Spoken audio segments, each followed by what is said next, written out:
Estremismo islamico sia in famiglia che sul posto di lavoro fino a spingere la moglie a denunciarlo. Albanese espulso in seguito alle indagini della Digos di Venezia e Treviso.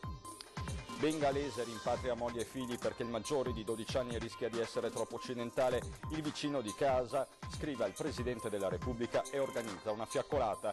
Dramma della montagna Santo Stefano di Cadore, ritrovato senza vita nella notte in una scarpata il corpo di un escursionista trevigiano di 59 anni.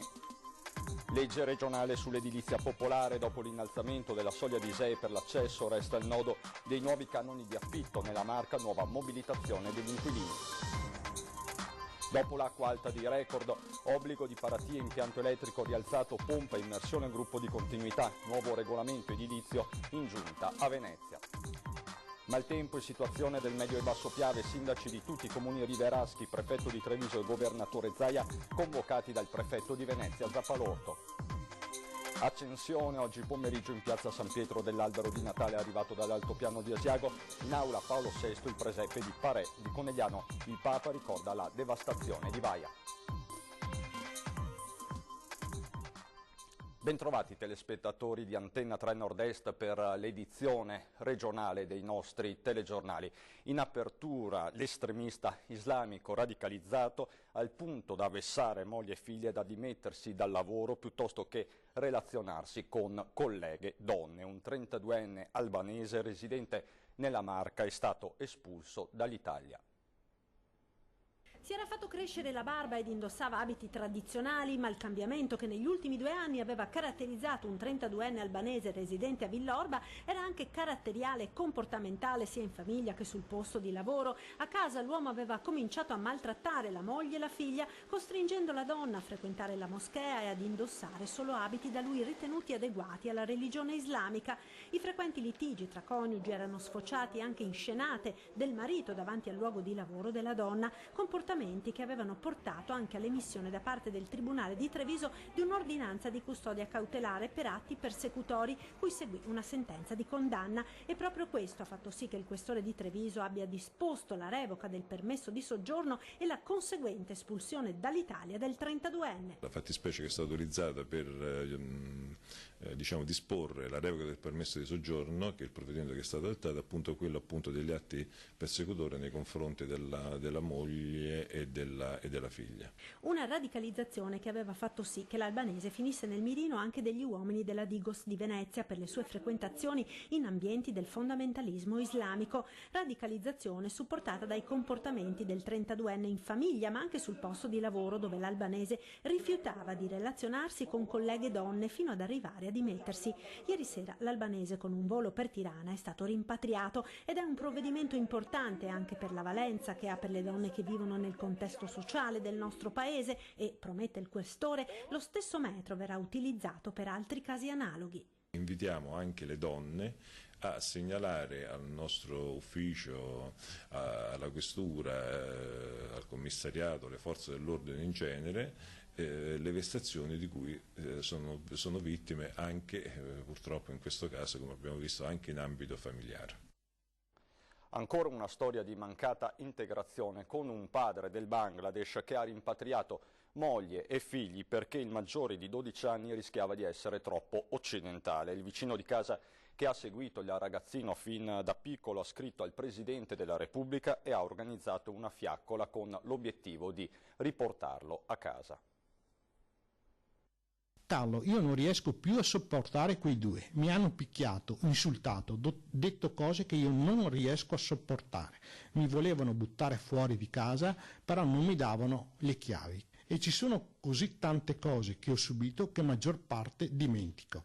Ieri ho pianto tutta la notte. Spezzoni toccanti di uno dei tanti messaggi che un bimbo 12enne originario del Bangladesh ma residente a Montecchio Maggiore ha inviato a quello che per lui in questi anni era diventato più di un amico, quasi un papà. Lui era un bambino estremamente particolare ed io ero l'unico contatto con la società occidentale, con la società italiana. Era l'unico contatto, non aveva niente altro. Figlio di una coppia di religione musulmana, i bambini inizialmente non sapevano nemmeno l'italiano. Giancarlo lo conosce perché è amico di suo figlio, ma quel bambino del Bangladesh speciale, curioso, avido di sapere, amante del gioco degli scacchi, lo colpisce tanto da aiutarlo, da partecipare a concorsi di scrittura e a vincerli. Troppo occidentale per la famiglia, tanto che non teme il ragazzino da sfogo il suo malessere. È ingiusto anche essere maltrattati da tuo padre e da tua madre, subire insulti per ragioni sciocche, poiché non appoggi la loro religione. Essere picchiati è la cosa più triste. Passa il tempo e alla fine, a settembre, interviene l'ufficio tutela dei minori. Il signor Giancarlo si fa da parte, ma poi la situazione precipita. Il 24 ottobre mi arrivano 3 messaggi drammatici. Carlo, sono all'aeroporto di Dubai. Mi hanno messo sull'aereo di nascosto. Stiamo andando in Bangladesh. A casa abbiamo lasciato tutto, libri, cartella, vestiti. Il signor Giancarlo non si dà pace e scrive un esposto al Presidente della Repubblica raccontando la storia nella speranza che tra ambasciate si parlino e il dodicenne possa rientrare in Italia. Intanto per il 18 dicembre è stata organizzata una fiaccolata con chiusura in una sala civica con le maestre e i compagni di scuola del ragazzino e ci sarebbe già chi è disponibile a pagare il biglietto di ritorno. Dopo lo sfogo del comandante della Polizia Locale di Venezia, Marco Agostini, arrivano reazioni su più fronti sul caso del tunisino libero per questioni burocratiche. Il caso del tunisino spacciatore violento arrestato 2 volte e libero per burocrazia ha suscitato reazioni da più parti dopo lo sfogo su Facebook del comandante della Polizia Locale di Venezia, Marco Agostini, che ha definito la vicenda una triste storia italiana. E nonostante la buona volontà, nonostante l'intenzione di procedere all'espulsione da parte delle autorità, molto spesso le procedure sono così complesse e impediscono la realizzazione dell'espulsione. Lo spacciatore era stato arrestato dalla polizia dopo aver ferito 2 agenti e minacciato di morte altri, riferendosi all'omicidio di Trieste. Processato, condannato e rilasciato col divieto di dimora, qualche giorno dopo è stato nuovamente arrestato dalla polizia locale, riprocessato ed espulso. Ma il medico legale che avrebbe dovuto accompagnarlo al CIE di Torino non si trovava e si è bloccato tutto. Lascia l'amaro in bocca perché tanto lavoro, tanta organizzazione, tanto tutto e poi si traduce in nulla di fatto perché i tempi per eseguire i provvedimenti sono talmente stretti che la normativa non consente di fatto l'espulsione. D'altronde vengono assunti oltre 6 o 7 mila provvedimenti di espulsione l'anno a livello nazionale, eseguiti meno di 200. Ci sarà un problema. Allora, questo messaggio va dritto al governo fondamentalmente? Sostanzialmente sì, al Parlamento, a chi ha capacità legislativa, perché se no parliamo addosso. Se tutti quelli che dicono noi faremo le espulsioni hanno carte, simpatiche ma carte. Intanto il questore Masciopinto ha incaricato il vicario Vomiero di ricostruire le fasi della vicenda, mentre il deputato PD Pellicani ha presentato un'interrogazione parlamentare perché si faccia luce. Il suo collega pentastellato Maniero ne fa anche una questione economica. Sulla gestione dei centri ha detto l'Italia non ha lesinato le risorse. Di fronte a un impegno del genere non possiamo avere questi risultati. Una soluzione la propone anche il leghista Bazzaro. Un giro di vite importante sui permessi, dice, velocizzare i rimpatri e fermare gli arrivi. Tutto mentre a Mestre uno spacciatore 29enne del Mali, già sorpreso a settembre con 4 kg di marijuana e pochi giorni prima con altri 200 grammi, è stato fermato in Corso del Popolo dai carabinieri insieme ad un 30enne del Gambia perché nell'appartamento in cui viveva c'erano 400 grammi di marijuana, fiutata dal cane antidroga della polizia locale, l'Apo. I 2 sono stati portati in carcere. Claudio Zordan, residente a Casale sul Sile ma originario della provincia di Vicenza, è stato trovato senza vita lungo il sentiero Orio di Cornon nel comune di Santo Stefano di Cadore. La tragedia si è consumata ieri e solo stanotte attorno all'1:30 il corpo di Claudio Zordan è stato ritrovato in fondo ad una scarpata. L'uomo, 59 anni, originario di Castelgomberto in provincia di Vicenza e residente a Casale sul Sile, era uscito ieri mattina per una passeggiata in solitaria lungo il sentiero di Rio del Cornon che conduce a Santo Stefano di Cadore. Stava camminando verso il bivacco Caimi quando è scivolato su una lastra di ghiaccio, precipitando per oltre 40 metri. Claudio Zordan, ex maresciallo dei Carabinieri in pensione, aveva prestato servizio a Villa Margherita Treviso. Lascia 2 figli. comprensibilmente sconvolti dalla sua tragica e improvvisa scomparsa, un dolore che va a sommarsi alla morte della madre. Con l'arrivo della pensione l'ex maresciallo aveva potuto dedicarsi a tempo pieno alla sua passione per la montagna. Era stato anche capoclan del gruppo scout Meolo 1, dove era molto apprezzato per la sua serietà e competenza. Non era uno sprovveduto e non ha preso alla leggera quello che stava facendo. Sarebbe potuto capitare in macchina, sarebbe potuto capitare in qualsiasi altra situazione. Se n'è andato facendo quello che sicuramente gli piaceva. Le ricerche hanno mobilitato gli uomini del soccorso alpino della Guardia di Finanza, i volontari della stazione di Santo Stefano e i carabinieri di Vigo di Cadore. I soccorritori sono scesi lungo il pendio di Nevedura per un centinaio di metri, poi da un salto di 40 per seguire ancora il pendio per altri 50 metri, finché non si sono imbattuti nel corpo senza vita dell'escursionista.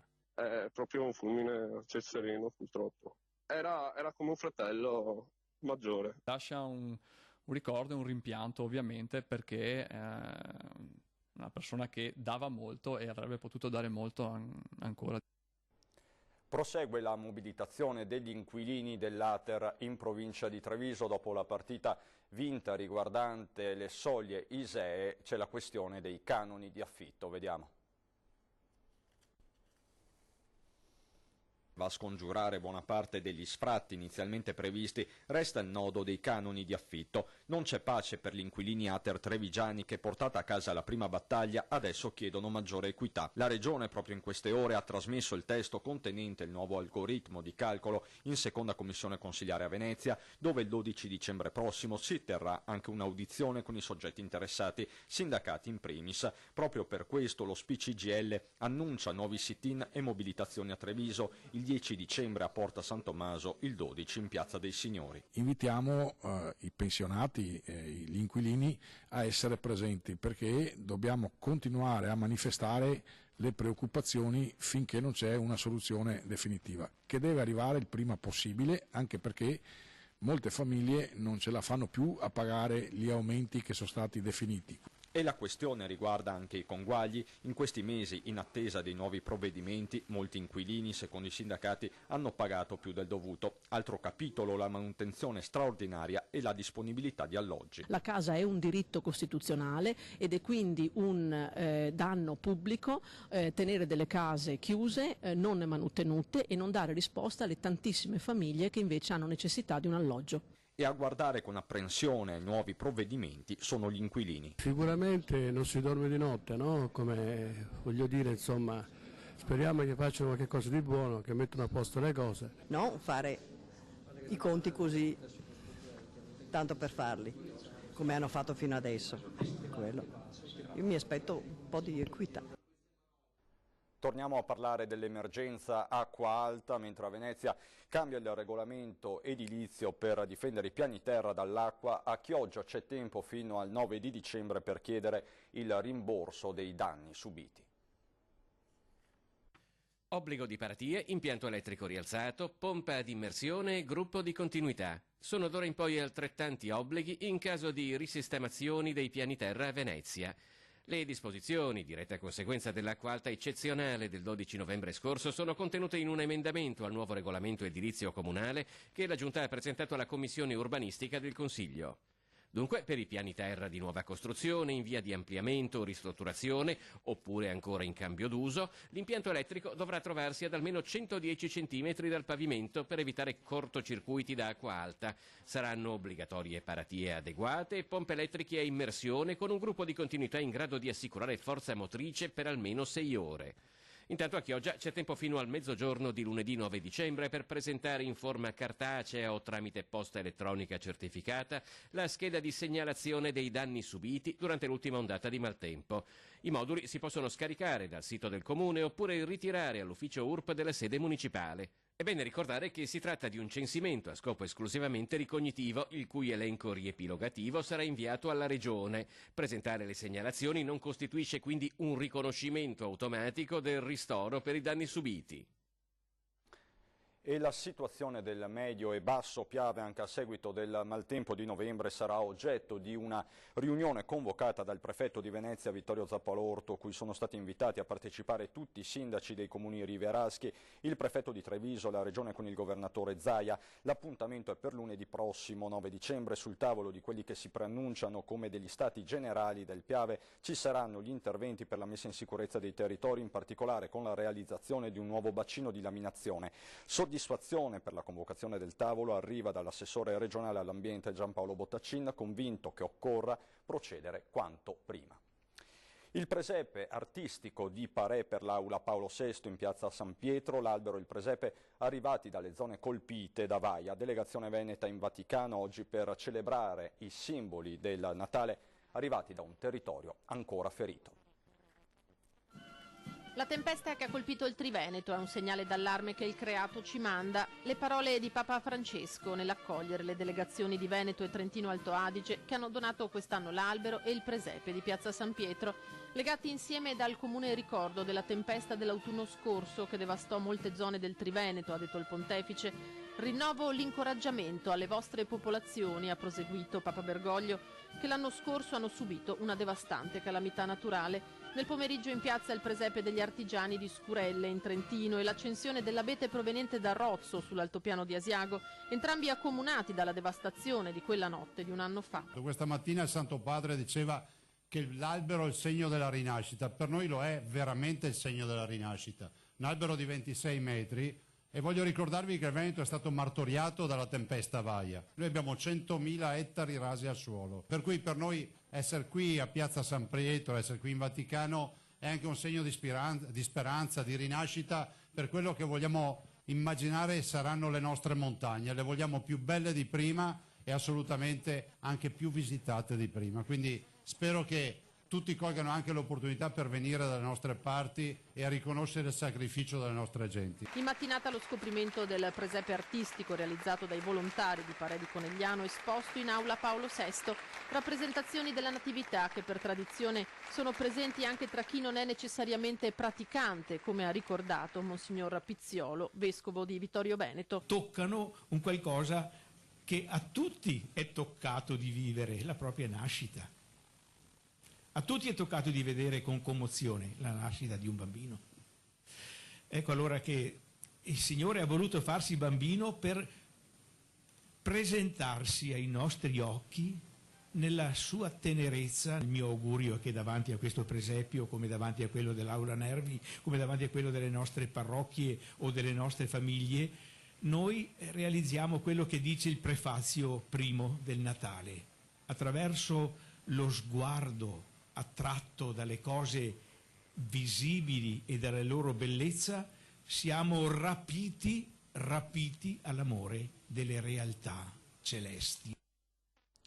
E c'è un'ultima ora da Rovigo, dove è stato inferto un colpo allo spaccio di eroina con 2 arresti e 10 perquisizioni. La questura di Rovigo ha infatti annunciato la conclusione di un'operazione contro lo spaccio di eroina in città. Lo dimostrano le 800 cessioni documentate in un anno a centinaia di assuntori, anche a minori.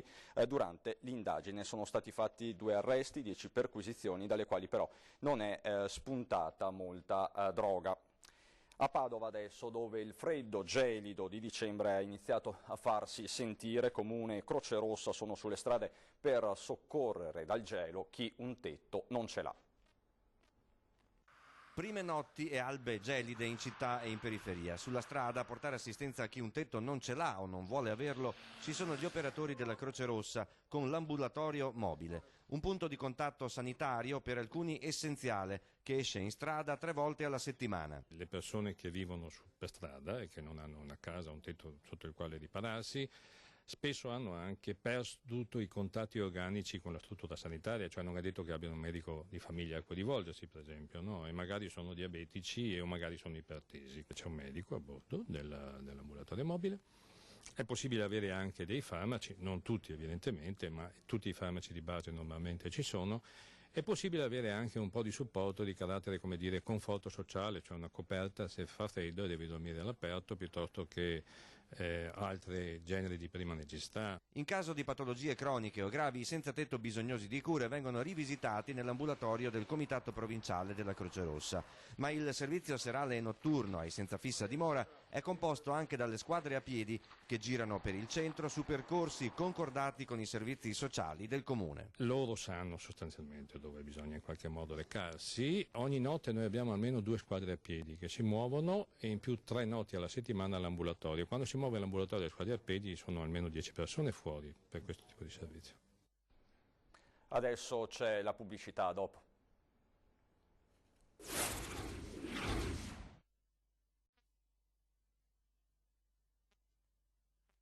In studio per parlare di terme e di turismo andiamo in Comelico per il contributo da 25.000 euro a favore del comune di Comelico Superiore per consentire la manutenzione dello stabilimento termale di Valgranda, attualmente chiuso a causa della messa in mora e successivo fallimento della società di gestione. La Regione ha risposto all'appello del sindaco di Comelico Superiore affinché in questa fase la struttura non rischi un ulteriore deperimento, spiega l'assessore Giampaolo Bottaccin. Alvaro Dalfarra, pluricampione di freestyle, e i suoi piloti del team Dabut domani saranno nelle corsie della pediatria dell'ospedale di Conegliano e poi alla nostra famiglia. Vediamo. Chiudete gli occhi e immaginate le corsie di un reparto pediatrico ad ospedale trasformato in pista da motocross. Cosa può accadere è difficile da spiegare a parole. Ad Alvaro Dalfarra, pluricampione bellunese di freestyle che della mototerapia con il collega Vanni Oddera è stato ispiratore e promotore, luccicano gli occhi. La cosa che a me colpisce molto e che piace molto è proprio che vedo questi bambini che riprendono colore. Le loro facce, i loro corpi esausti dalle cure mediche che stanno subendo, la nostra moto, la nostra energia li rifà rivivere, li fa ritornare umani, li fa ritornare bambini. Venerdì la mototerapia, oramai da una decina d'anni presente nelle piazze e nei presidi oncologici pediatrici di tutta Italia, arriverà a Conegliano con un doppio appuntamento, il primo nel nosocomio cittadino, il secondo nella casa di cura La Nostra Famiglia, dove ad attendere Alvaro i piloti del team Dabut ci saranno 150 bambini. Gli effetti benefici sono sotto gli occhi dei medici e delle famiglie che richiedono di poter donare ai loro piccoli qualche ora di serenità a costo zero. La mototerapia ormai da 10 anni ha spaziato ovunque, perché oltre che in tutta Italia siamo arrivati a Sud America, Centro America, Russia, tutta l'Europa. I volti sorridenti dei piccoli pazienti ripagano gli sforzi e l'impegno di un team che è il secondo più importante al mondo. Piloti abituati a saltare fino al cielo e che il cielo fanno toccare con un dito, con un cuore immenso così, entusiasmo e gioia di vivere. E c'è un'altra notizia dell'ultima ora che arriva da Venezia, dove domani si cercherà di recuperare l'edicola alle zattere finita in acqua. Era stata spazzata via dall'acqua alta e dal maltempo del 12 novembre scorso, finendo in fondo al canale della Giudecca. Per il sindaco Brugnaro sia il simbolo di una città che non si rassegna e rinasce. Ovviamente ve ne daremo conto. E anche quest'anno torna la rubrica Il vostro presepe su Antenna 3 Nord-Est, lo potete vedere in sovraimpressioni, i numeri e la mail a cui potete inviarci le immagini della vostra natività. Se non potete riprendere o inviarci delle foto o dei video, contattateci e verremo noi da voi. Questa sera 20:10 ospiti di Luigi Bacciagli, si parlerà di infrastrutture e sicurezza stradale. Ospiti ci saranno appunto Claudio Gemme, presidente nazionale di ANAS, e Luisa Serato, presidente di CAV. Adesso per noi ci sono le previsioni del tempo. Buona serata.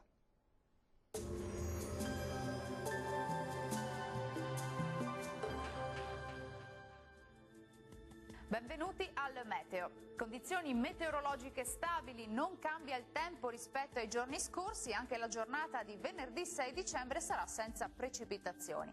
Vediamo la situazione nel dettaglio. Sul Veneto tanto sole e cielo sereno sul Bellunese, cielo a tratti anche coperto invece sul resto della regione, ma non sono previste piogge particolarmente degne di nota.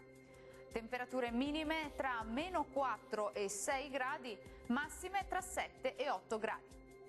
Situazione sostanzialmente identica anche sul Friuli Venezia Giulia, con tanto sole sui rilievi, addensamenti e cielo poco nuvoloso invece sui restanti settori. Temperature minime tra 2 e 7 gradi, massime tra 9 e 10 gradi.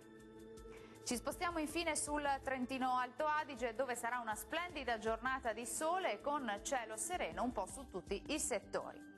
Temperature minime sotto zero, massime sugli 8 gradi circa. Dal meteo per ora è tutto, grazie per l'attenzione e arrivederci.